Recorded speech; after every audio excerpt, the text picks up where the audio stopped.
योगेन चित्तस्य पदेन वाचां मलं शरीरस्य च वैद्यकेन योपाकरोतं प्रवरं मुनीनां पतंजलिं प्राञ्जलिरानतोऽस्मि।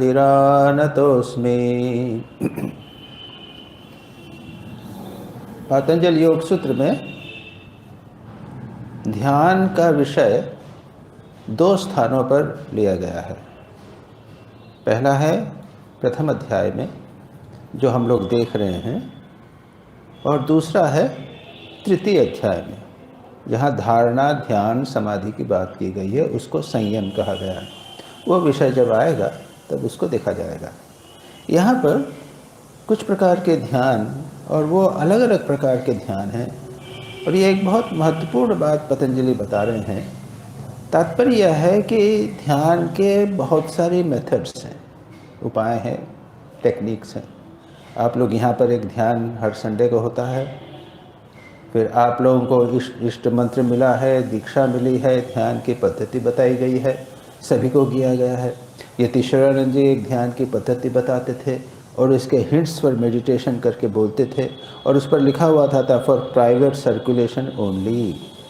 मतलब ये है कि यतीश्वरानंद जी के शिष्य जो है वो इस ध्यान की पद्धति का उपयोग करेंगे, और वीरेश्वरानंद जी के शिष्य जो हैं उनको वीरेश्वरानंद जी ध्यान की पद्धति बताएंगे। तात्पर्य यह है कि ध्यान की अलग अलग पद्धतियाँ हैं। लेकिन जब यहाँ पर विषय उठा है, पतंजलि जब कई प्रकार की ध्यान की पद्धतियों की बात कर रहे हैं, तब हम थोड़ा सा ध्यान के विषय में अधिक जाएंगे। और उससे कभी कभी क्या होता है कि हम ध्यान जो कर रहे हैं और उसमें अगर कोई बाधा होती है तो इन बातों से वो चीज़ ठीक हो जाती है। तो पिछली बार मैंने 2 सूत्र पतंजलि योग सूत्र के प्रथम अध्याय के हैं जिनमें ध्यान की बात है। वो है, एक है वीतराग विषयम वा चित्तम, और भी कुछ सूत्र हैं, स्वप्न निद्रा ज्ञानालंबनम वा। अच्छा, फिर है विशोका वा ज्योतिष्मति, आगे है विषयवती व प्रवृत्ति उत्पन्ना मनस स्थिति निबंधिनी। तो हम ये विशोका, ज्योतिष्मति, वीतराग विषयम व चित्तम, इन दोनों को हम अब थोड़ा सा विस्तार में लेना चाहेंगे। तो वीतराग विषयम व चित्तम यानी महापुरुषों के, जो वीतराग महापुरुषों के हैं उनके विषय में और उनके चित्त के विषय में ध्यान करना। तो इस पर विस्तार से बात करते हुए मैंने कहा था कि वीतराग महापुरुषों का जो ध्यान होता है उसके 3 लेवल्स होते हैं, 3 स्तर होते हैं। क्या है? रूप ध्यान, गुण ध्यान और स्वरूप ध्यान। तो रूप ध्यान हम विस्तार से डिस्कस कर चुके हैं, लेकिन यहाँ मुझे, जब मैं अपने नोट्स वगैरह देख रहा था तो उसमें एक बड़ी मज़ेदार बात मुझे मिली कि ये वीतराग विषय व चित्तम जो है उसमें भी एक विस्तार और संकोच की प्रक्रिया है। उदाहरण के लिए मैं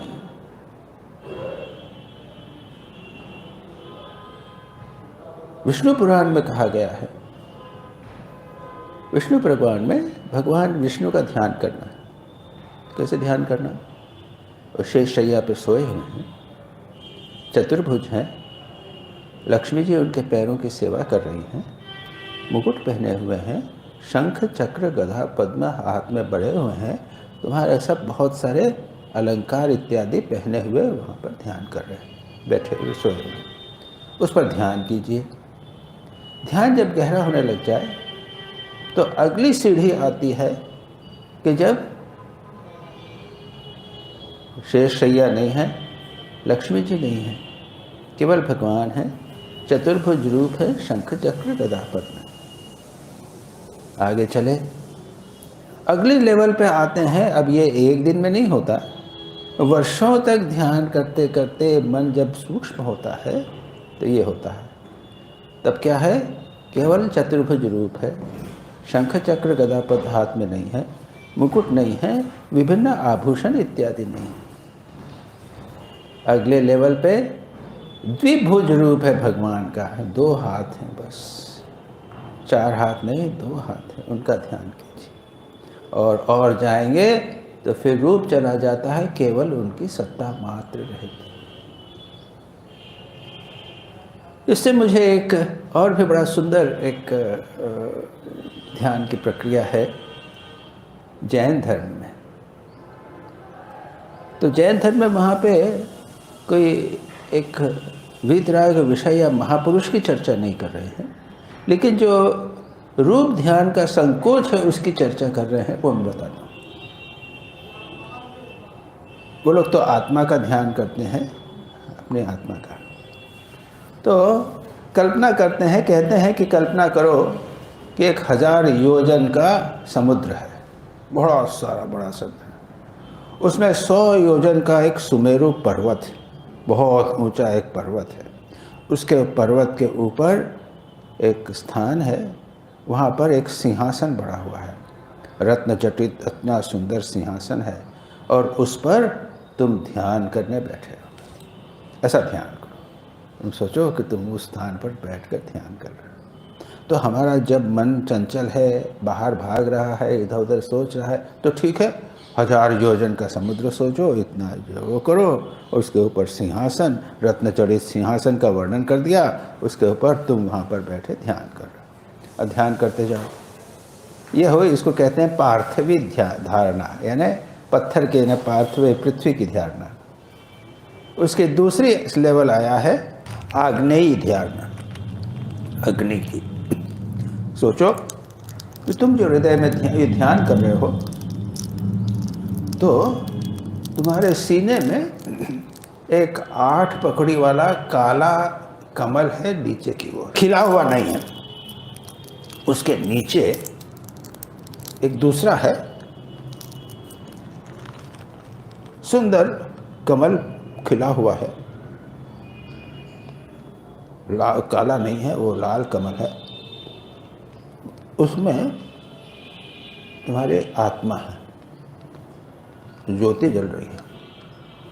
कल्पना करो कि ये ज्योति बढ़ी हुई है, जो बढ़ती है उसने नीचे का कमल जला दिया, ऊपर चलिए जो काला कमल था, ये अब तुम्हारे दुर्वासनाएं 8 जो दोष इत्यादि उसका है, उसको उसने जला दिया। उसको जलाकर वो आई, ऊपर आई, सिर तक आई, उसने सब जला दिया, और उसके बाद में एक त्रिकोण के रूप में वो नीचे गई। तुम बैठे हुआ ना त्रिकोण, उसको सारे को उसने जला दिया, सब कुछ भस्म हो गया है, और कुछ नहीं बचा है वहाँ पर। आग से सब भस्म होकर राख बची हुई।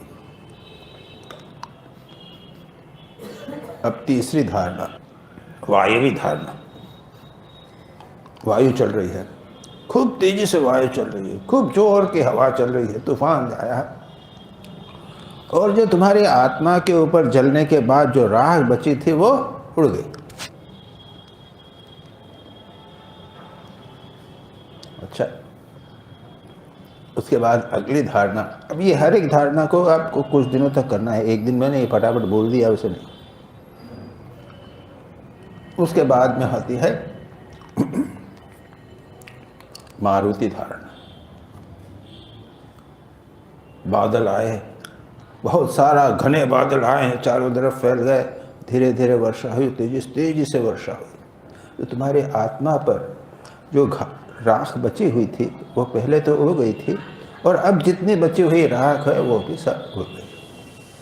हमारी विशुद्ध या आत्मा बिल्कुल शुद्ध होकर बची हुई है, उसका ध्यान। यतीश्वरानंद जी जो इंस्ट्रक्शंस देते थे, जिसको मैंने कहा कि वो प्राइवेट सर्कुलेशन, अब हम उसको पब्लिक कर देते हैं, क्योंकि वो मेडिटेशन एंड स्पिरिचुअल लाइफ जो पुस्तक है उसमें वो ऑलरेडी पब्लिक हो गई। क्या है वो कहते हैं, अनफोल्डमेंट, स्पिरिचुअल अनफोल्डमेंट का चार्ट है। एक तरफ डायग्राम बने हुए हैं और एक तरफ उसका डिस्क्रिप्शन लिखा हुआ है, वर्णन लिखा हुआ है।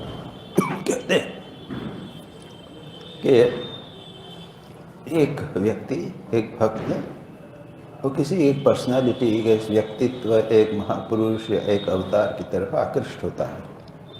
हम विष्णु के प्रति, राम के प्रति, शिव जी के प्रति हमारा आकर्षण होता है और हम उनका ध्यान करने लग जाते हैं, उनकी पूजा करते हैं। दूसरी स्टेज में क्या होता है, वो लगता है कि शिव जी जो हैं वो केवल रूप नहीं है, उनमें ज्योति है, वो प्रकाश है, उसमें चैतन्य है, उसमें परमात्मा का रूप है। केवल रूप नहीं है, वो परमात्मा के अंश है, कॉन्शियसनेस है, डिवाइन है, दिव्य जिसे कहते हैं ना, दिव्या, देवात्मा, दिव्य है। तीसरी स्टेज में उसको लगता है कि जिस प्रकार मेरे इष्ट देवता परमात्मा है, दिव्य है, उसी प्रकार मुझ में भी आत्मा है, मुझ में भी परमात्मा है, लेकिन मुझ में कम है, बिल्कुल कम है, और व्यक्त नहीं हुआ। नेक्स्ट स्टेज में उसको लगता है, उसके बाद में उस शरीर का बोध चला जाता है, वो अपने को आत्मा समझता है, परमात्मा को वो समझता है। फिर लगता है कि मैं और परमात्मा दोनों एक हैं, लेकिन मेरी सत्ता अधिक है, परमात्मा की सत्ता कम है। मुझे नेचुरली, हम लोग जब हैं तो हम ध्यान करते हैं तो ठाकुर जो हैं या जिनका भी ध्यान करते हैं, हम अधिक सत्य लगते हैं, और जिनका ध्यान कर रहा है वो कम सत्य लगते हैं। एक स्टेज ऐसी आती है जब उसे लगता है कि नहीं, परमात्मा भी जितने सत्य हैं मैं भी उतना सत्य हूँ। अगली स्टेज में उसे लगता है कि परमात्मा अधिक सत्य है, और अंत में उसको लगता है कि उसकी जो सत्ता है वो परमात्मा की सत्ता में विलीन होगी। तो ये क्या हुआ, ये भी एक स्टेजेस बताई है ध्यान की। टू स्टार्ट विथ रूप ध्यान, और उसके बाद में बढ़ते चले जाएं। अब जैसा मैं पहले कह रहा था, दूसरा जो लेवल है वीतराग विषयम चित्तम का, यानी वीतराग महापुरुषों का ध्यान करने का, वह है गुण ध्यान। बात हुई थी ना, ये तो है रूप ध्यान में, लेकिन दूसरा लेवल है गुण ध्यान। अब गुण ध्यान में क्या है, रूप ध्यान से मिला हुआ है। हम महापुरुषों के एक एक रूप से संबंध में, उनके एक एक गुण के साथ में जो रूप हैं उसको हम ले सकते हैं। जैसे अगर भगवान बुद्ध का ध्यान करें तो भगवान बुद्ध की करुणा, उसका वर्णन आता है। एक भगवान जा रहे हैं, एक भेड़ को बलि के लिए ले जा रहे हैं, उन्होंने कहा कि छोड़ दो इसको, तो कहते नहीं हम बलि देंगे, क्या होगा कि हमको स्वर्ग मिलेगा, अच्छा मिलेगा। तो ठीक है, तो मेरी बलि दे दो, तुमको बड़ा स्वर्ग मिलेगा। और उन्होंने उसको मारने से बचा लिया। ये भगवान बुद्ध की करुणा, इसके ऊपर ध्यान किया। भगवान बुद्ध का त्याग, कंप्लीट वैराग्य, स्थित प्रज्ञ था, उसके लिए वो बैठ गए हैं ध्यान में। यह आसने शुष्यतु में शरीरम, इस आसन में मेरा शरीर चला जाए तो कदस्य मांसतम प्रलयंत यातु, मेरा शरीर, मांस इत्यादि सब, हड्डी सब यदि इस प्रलय को नष्ट हो जाएं, लेकिन जब तक मुझे बोधि प्राप्त नहीं होगा, अपा प्रबोधि बहुकल्प दुर्लभम, सब इस आसन से नहीं हटूंगा। और बैठकर ध्यान कर रहे हैं, गहरे ध्यान में निमग्न हैं। फिर मार का आक्रमण होता है, सब उनको प्रलोभन होते हैं, उनमें वो शांत भाव से बने रहते हैं। तो भगवान बुद्ध के स्थित प्रज्ञता का, सबका नियंत्रण या सबके ऊपर जाने का भाव है, तो इसको इस प्रकार ध्यान करना। श्री रामकृष्ण का ध्यान करना है, कांचन का त्याग का ध्यान करना हो तो अब सोचिए कि वो बैठने जा रहे हैं खटिया पे, और नरेंद्र ने 10 रुपया रख दिया है, वो उचक है। कामनी का त्याग, तो वो माँ सो रही हैं और ठाकुर अपने मन को कह रहे हैं कि ये मन यही नारी शरीर है इत्यादि। और भी कुछ भी ले लिया जाए, तीर्थंकर महावीर की ले सकते हैं, श्री राम कृष्ण के प्रेमानंद रूप का ले सकते हैं, तो समाधि में डूब गए हैं, श्री राम कृष्ण समाधि में डूबे हुए हैं, आनंद से, प्रेम से उनका चेहरा जो है मानो फटा जा रहा है। तो ये रूप ध्यान के साथ में गुण ध्यान को हमने मिला दिया। भगवान महावीर की तपस्या को देखना है, हनुमान जी की राम भक्ति का। तो ये जैसा जिसको ऐसा लगे उसके साथ में, उस रूप के साथ में इन गुणों का ध्यान करना चाहिए। अब इसी के संदर्भ में वीतराग विषयम कहा गया। वीतराग महापुरुषों के चित्त का ध्यान, वही सेम चीज जो हमने कहा। महापुरुष वीतराग यानी राग द्वेष काम क्रोध लोभ जिसमें नहीं है, स्थितप्रज्ञ हैं, जीवन मुक्त हैं, ऐसे महापुरुषों का चित्त कैसा होता है। अब देखिए रूप ध्यान चला गया और ये वीतराग विषय जो है वो गुण ध्यान से संबंधित है। तो इसमें शास्त्रकारों ने विशेषकर व्यास भाष्य ने, हरिहरानंद आरण्य इत्यादि ने कई सजेशंस दिए, वो मैं आपको बताता हूँ। कहते हैं अगर कभी आपका सौभाग्य हुआ, किसी ऐसे महापुरुष का दर्शन हुआ,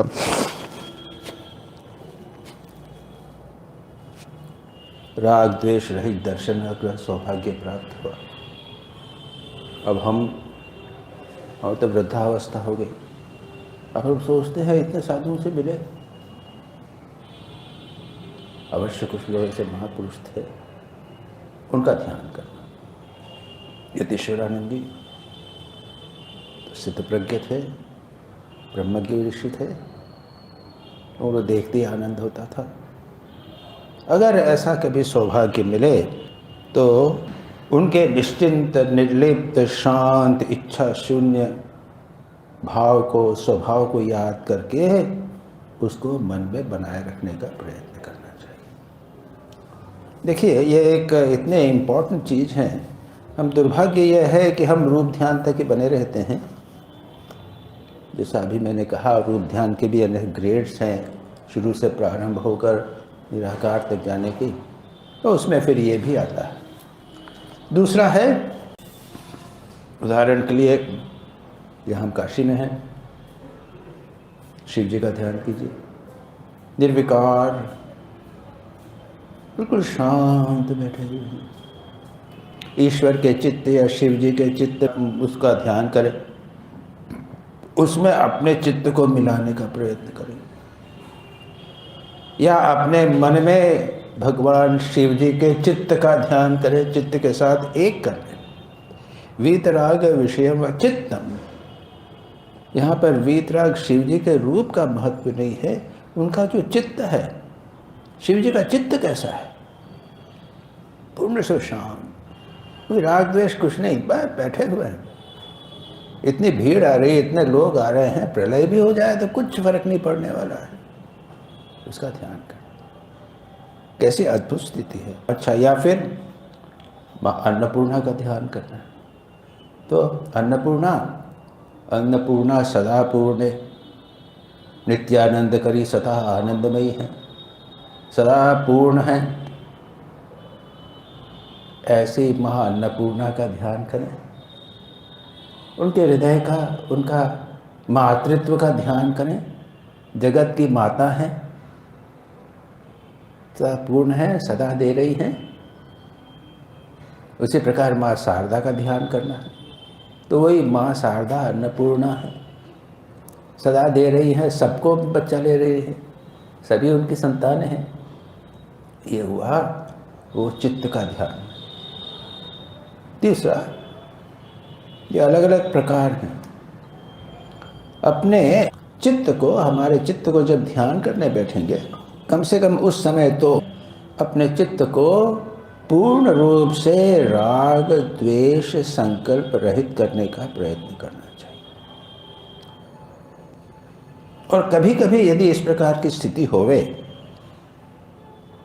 ध्यान कर रहे हैं, मन एकदम शांत हो गया, कुछ नहीं, राग द्वेष नहीं, कुछ नहीं, बिल्कुल शांत, उस स्थिति को बनाए रखने का प्रयत्न करिए, उसको याद रखने का प्रयत्न करिए।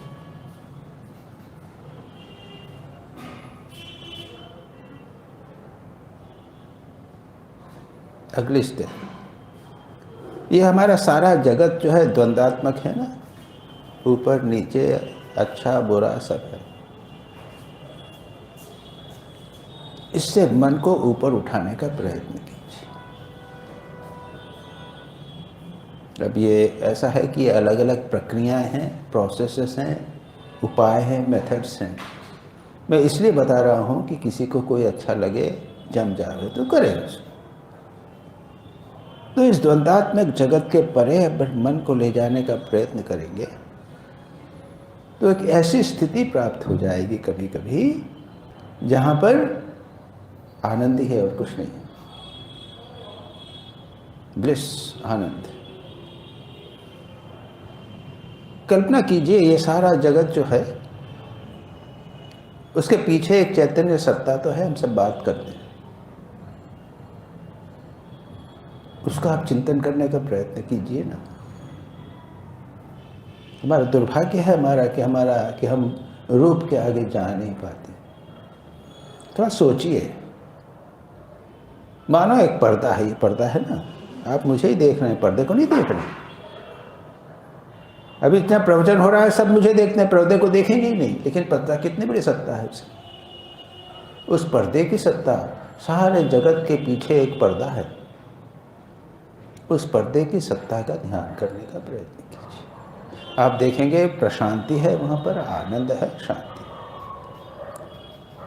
अब ये जो कहा गया है वीतराग विषयम, तो एक और काम किया जा सकता है। ये भी मैं नहीं कह रहा हूँ, उसमें है हरिहरानंद अरण्य कहते हैं कि एक काम कर सकते हैं, स्वयं को बुद्ध समझिए, स्वयं को शिव समझिए, स्वयं को महावीर समझिए। इसमें कोई पाप नहीं है। मैं शिव हूं, ध्यान कीजिए। या मैं बुद्ध हूं। ये एक उच्च कोटि का काफ़ी अच्छे प्रकार का ध्यान है। सभी के लिए ये ठीक नहीं हो सकता है, लेकिन इसमें कोई दोष नहीं है और कुछ लोगों के लिए ये उपयोगी होता है, प्रैक्टिस होता है। कैसा अच्छा लगे। हम अपने आप राग द्वेष युक्त अपने आप की आइडेंटिटी हमने इस देह मन से कर ली है। मैं अमुक सन्यासी हूँ, आप अमुक नाम किया है और बस सारा जीवन उसी स्तर पर बीत जाता है। नहीं, थोड़ी देर के लिए हम सोचें कि हम इन सब चीज़ों से भिन्न हैं। हम एक महापुरुष हैं या हम एक अवतार हैं, हम बुद्ध हैं, महावीर हैं, हम शिव हैं। ऐसा ध्यान करें। अब ये तो दृष्टांत दिए गए हैं, व्यक्ति अपनी रुचि के अनुसार अलग अलग प्रकार के ध्यान कर सकता है। तो ये हुआ वीतराग विषयम व चित्तम। अगला स्तोत्र था एक जो हमने कहा विश्व का वा ज्योतिष्मति। यहाँ पे है ज्योति का ध्यान। एक तो है महापुरुषों का ध्यान हो गया।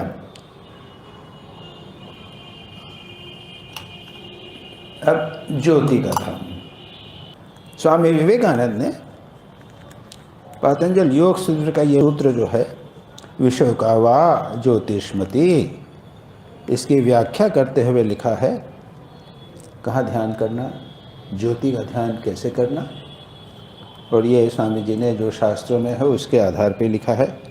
कहते हैं हृदय में कमल की कल्पना करो। एक हृदय में कमल की कल्पना करना, ये एक बहुत इम्पोर्टेंट और बहुत ही एक स्टैंडर्ड वो है।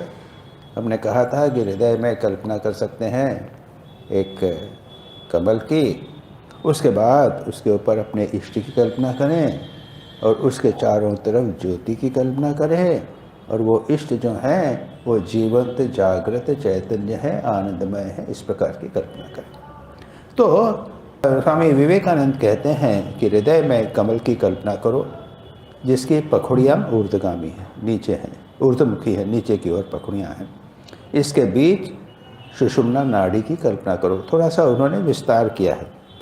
उसके बाद जब सांस बाहर निकालो, रेचक करते समय सोचो कि कमल जो नीचे है ऊर्ध्वमुखी है, वो अधोमुखी है, वो ऊर्ध्वमुखी होकर उड़ रहा है, और कमल के भीतर एक महान ज्योति की कल्पना करो। नीचे कमल था, वो सुषुम्ना नाड़ी के बीच में कुंडलिनी जागृत होने पर वो कमल ऊपर उठा और उसके बीच में एक ज्योति है। या कह लीजिए कि कमल है और नीचे एक 8 पकड़ी वाला, 14-12 पकड़ी वाला, 16 जितना भी है, और उसके बीच में एक ज्योति है और महाज्योति है, उसका ध्यान करो। यहाँ पर एक विशेषण लगाया है, विशोका वा ज्योतिष्मती। ज्योति कैसी है? शोक रहित ज्योति। तो यहाँ पर ज्योति के साथ में भी गुण ध्यान लगा दिया गया। केवल एक फिजिकल ज्योति मात्र नहीं है, उसके साथ में एक शोक रहित भाव भी है। तो जैसा मैंने कहा, हमेशा ये सोचें कि आनंद है हमारे हृदय में। हृदय में जो ज्योति है वो आनंद से पूर्ण है, ये परमात्मा की ज्योति है। दूसरा है, फिर स्वामी जी कहते हैं, यह सिर के ऊपर एक कमल है, उसके केंद्र में पवित्रता है, उसमें विस्तार करते हैं। सेंध पे पवित्रता है केंद्र में, ज्ञान उसका ढंठल है, 8 पखड़ियाँ योगों की 8 सिद्धियों के प्रतीक हैं। उसमें पुंग केसर और स्त्री केसर जो होते हैं ना, स्टेमेन एंड पेस्टल्स, वो हैं। इसका मतलब है कि 8 सिद्धियों का त्याग करने के बाद परमात्मा मिलते हैं और उसके ऊपर बीच में ज्योतिर्मय सर्वशक्तिमान परमात्मा विद्यमान है, उसका ध्यान। विस्तार से नहीं, ये भी कर सकते हो कि आप कमल है और कमल के बीच में एक सुंदर कमल है और उसके बीच में एक सुंदर ज्योति है, वो परमात्मा की ज्योति। फिर स्वामी जी तो ये भी कहते हैं कि उसके बाद में यह जो ज्योति है वो ऊपर जाके उस ज्योति के अंदर विलीन हो जाती है। ऐसी विस्तार से बहुत सारी कल्पनाएं हैं। और कहते हैं, हृदय कमल में ज्योति शिखा की ध्यान करो। एक लैंप, एक दीपक, उसमें एक ज्योति की शिखा है, ज्योति जल रही है। सूर्य जैसी ज्योति नहीं, ज्योति शिखा है। अब इस शिखा के में वो हमारी आत्मा जिस प्रकार के, अब जो शिखा होती है तो उसमें कहते हैं कि बाहर का एक पोर्शन होता है और अंदर भी एक फाइन, बिल्कुल शार्प, बिल्कुल ज्योतिर्मय रूप होता है। 3 लेवल्स होते हैं। बाहर एक ज्योति, उसके भीतर थोड़ा सा काला पोर्शन और अंत में उसमें एक भीतर की ज्योति। ये भीतर की ज्योति क्या है? यह है परमात्मा। तो ध्यान करो कि भीतर हमारे हृदय में एक ज्योति जल रही है, बाहर का हृदय में तो आत्मा है और भीतर उस परमात्मा है, उसका मैं ध्यान कर रहा हूँ। परमात्मा अंतर से भी अंतर, ऐसा भी है, बाहर के बाहर, अंदर भी अंदर, ये प्रकार का ध्यान। अब ऐसा है विपरीत।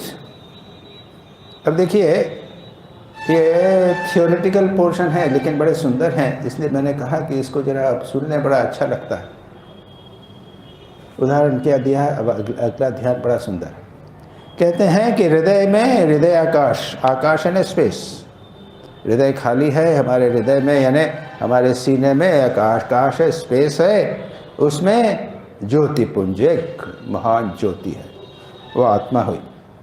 अब वो ज्योति धीरे धीरे बढ़ रही है, छोटी ज्योति, धीरे धीरे धीरे धीरे ये ज्योति बढ़ रही है। बढ़ने का क्या हुआ? उसने सारे हृदय आकाश को भर लिया। उसके बाद में और बढ़ रही है, वो सारे हमारे देह में ज्योति से पूर्ण हो गया हमारा देह। फिर भी बढ़ती चली जा रही है। आगे बढ़ते बढ़ते ये हृदय की ज्योति विश्व ब्रह्मांड के साथ एक हो जाती है। इतनी सुंदर एक आइडिया हो रहा है कि हमारी आत्मा, वस्तुतः हमारा आत्मा या स्वरूप जो है वो परमात्मा ही है। हम सीमित समझते हैं तो ठीक है, सीमित समझते हो तो उसका हृदय में समझ लो कि वो सीमित है, लेकिन धीरे धीरे वो बढ़ रही है। उसने शरीर को व्याप्त किया है, उसके बाद शरीर से आगे निकलते निकलते वो सारे ब्रह्मांड में व्याप्त हो गए। अब दूसरी प्रकार से वही हमारे हृदय की ज्योति और बाहर एक ब्रह्मांड की ज्योति, 2 ज्योति का ध्यान करो। फिर इसके बाद में ये आत्मा की ज्योति को ब्रह्मांड की ज्योति, बाहर की ज्योति में विलीन कर दो। इस प्रकार से ये ज्योति ध्यान जो मैंने कहा यहाँ पर, विशोका वा ज्योतिष्मति। अब जब ध्यान की चर्चा कर रहे हैं तो पतंजलि एक बार नाम जप की बात कर चुके हैं। उन्होंने क्या कहा था? तस्य वाचक प्रणव, ईश्वर का वाचक है प्रणव, तस्य जप तदर्थ भावनम, तज्जप उसका जप और उसका अर्थ चिंतन करना चाहिए। एक बार रूप, यानी मतलब ये अभी हम रूप का ध्यान कर रहे थे, अब यहाँ शब्द का ध्यान करेंगे। शब्द से भी ध्यान किया जा सकता है। तो जब हमारा जनरेटर चलता है ना, हमारे पीछे, हमारे कमरे के बिल्कुल पीछे जनरेटर है, जब बिजली बंद हो जाती है तो जनरेटर चालू करते हैं, बिल्कुल पीछे है। तब क्या करें? हम उसकी आवाज़ पे ध्यान लगाते हैं, उसकी आवाज़ पे ध्यान लगाते हैं। वो क्या है? वो ब्रह्म है, ब्रह्म का आवाज़ है। इतना जोर से आवाज़ हो रहा है, वो जनरेटर जो है वो जीवंत जागृत सत्ता है। ऐसा ध्यान। स्वामी जी ध्यान करते थे तो उनकी समस्या हुई थी ना, वो क्या हुआ था, आसपास में एक मिल का भोंगा था, उसकी सायरन बजता था। ठाकुर को कहा, ठाकुर ने कहा उसी पर ध्यान। तो ये ध्यानी पर भी ध्यान कर सकते हैं। कुछ लोग जो है वो ध्यानी प्रवण होते हैं, अधिक होते हैं।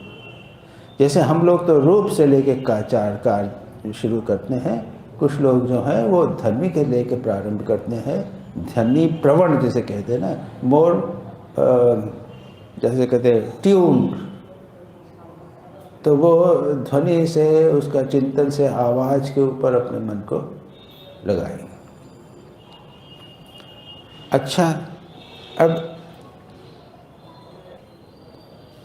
ध्वनि भी जो है ओम ओम राम राम,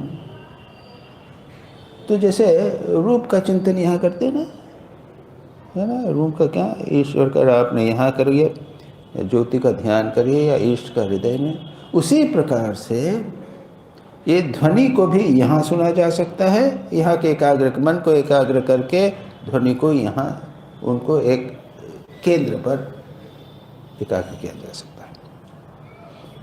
अच्छा, अब और कुछ रूपों में ध्यान को देखें।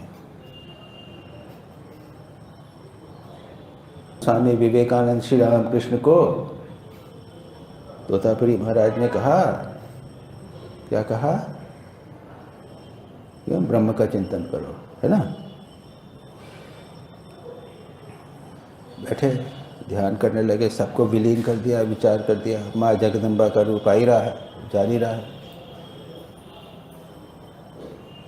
बहुत कोशिश किया लेकिन जगदम्बा का स्वभाव हो गया, अभ्यास हो गया है, वो तो उनका अंग में बन गई। मन जो है वो माँ जगदम्बा के साथ एक रूप हो गया है, नहीं जा रहा है, नहीं हो रहा है। क्यों नहीं होगा? क्या किया? एक कांच का टुकड़ा निकाला, उसको दबा दिया यहाँ पे जोर से, यहाँ पर ध्यान करो। श्री रामकृष्ण ने उसके ऊपर ध्यान लगाया, माँ काली का रूप आया तो उसको ज्ञान खटक से काट गया, समाधि में गई। और फिर यही बात ठाकुर ने स्वामी जी के ऊपर लगाई थी। स्वामी जी को कुछ दिक्कत हुई थी, क्या किया उन्होंने? अपने ठाकुर ने अपने तीव्र नाखून से स्वामी विवेकानंद के यहाँ पर जोर से दबा दिया और इसके ऊपर एकाग्र करना। तो ये क्या है? तीसरे प्रकार का ध्यान हो गया, रूप ध्यान, ध्वनि का ध्यान, शब्द ध्यान, और यह है संवेदन का ध्यान। संवेदन का ध्यान, और ये संवेदन का ध्यान कभी कभी अगर बहुत सिर दर्द होवे, कभी घुटने में बहुत दर्द होवे, जब भी कंधे में बहुत दर्द होवे, तो वहाँ पर मन को एकाग्र करने का प्रयत्न करना इतना आसान नहीं है, लेकिन बताया है, शास्त्रों में है।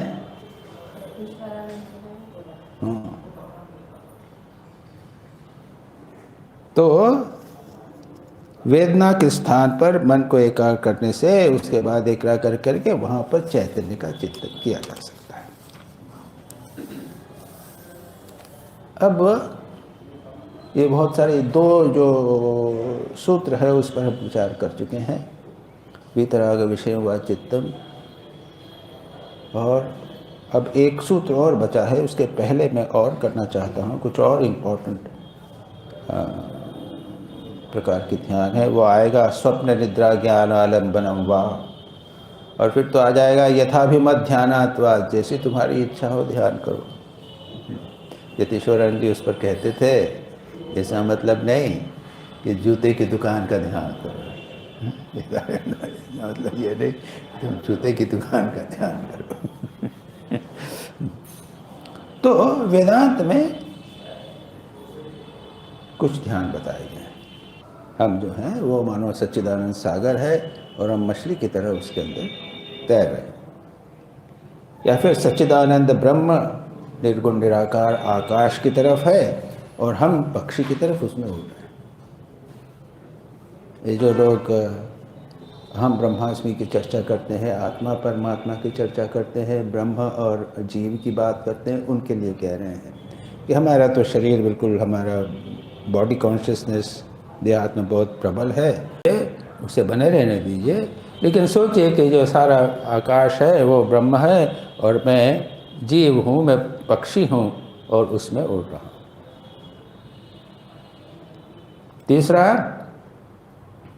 बड़ा सुंदर, ब्रह्म जो है, परमात्मा है, वो समुद्र के समान है, सागर के समान है। जीव कैसा है, मैं क्या हूँ, एक घट के समान, एक मिट्टी का बर्तन उसमें है। तो मिट्टी का बर्तन तो है और जीव है वो अलग है, लेकिन चारों तरफ तो ब्रह्मांड है। सच पूछा यही तो बात है। हम भी जो हैं तो हमारे भीतर जीव है और सर्वत्र ब्रह्म है, परमात्मा सब जगह है, लेकिन हम एक शरीर देह बॉडी माइंड कॉम्प्लेक्स, शरीर देह के मन इत्यादि के द्वारा सीमित एक आत्मा है। अब क्या कहते हैं, कल्पना कीजिए कि ये जो मिट्टी का घड़ा है वो फूट गया, तो क्या हुआ, ये जीव और परमात्मा एक हो गया, सब जगह जल ही जल हो गया। जब इस जैसा वर्णन शास्त्र में मिला, मैं आप लोगों को बता रहा हूँ, करना कौन सा करना, एक ये करना या आपको निर्णय करना पड़ेगा, या गुरु आपके निर्देश देते हैं, लेकिन ये कितनी उच्च प्रकार की भावनाएं हैं। कभी कभी इसको किया जा सकता है, कभी कभी अगर देहात्म बोध कम करना हो तो इस प्रकार की ध्यान किया जा सकता है। फिर कहते हैं सच्चिदानंद दोस्तों सागर है, लहरें और बुदबुदे जीव हैं, और बड़ी लहर जो है वो ईश्वर।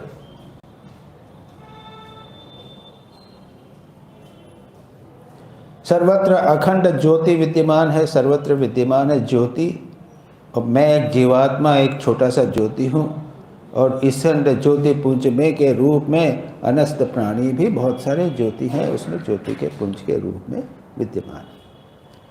तो जो भी हो, इस प्रकार का ध्यान किया जा सकता है।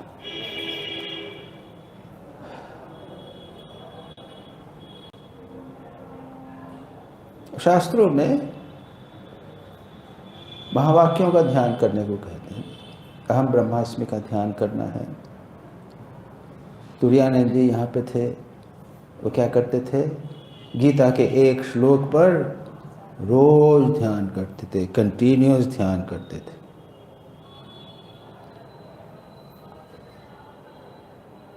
इस प्रकार से बहुत सारे प्रकार के ध्यान हो सकते हैं, और जब हम एक सूत्र को लेकर उस पर ध्यान करते हैं तो उसकी सीढ़ी बताते हुए पतंजलि यहाँ पर कहते हैं,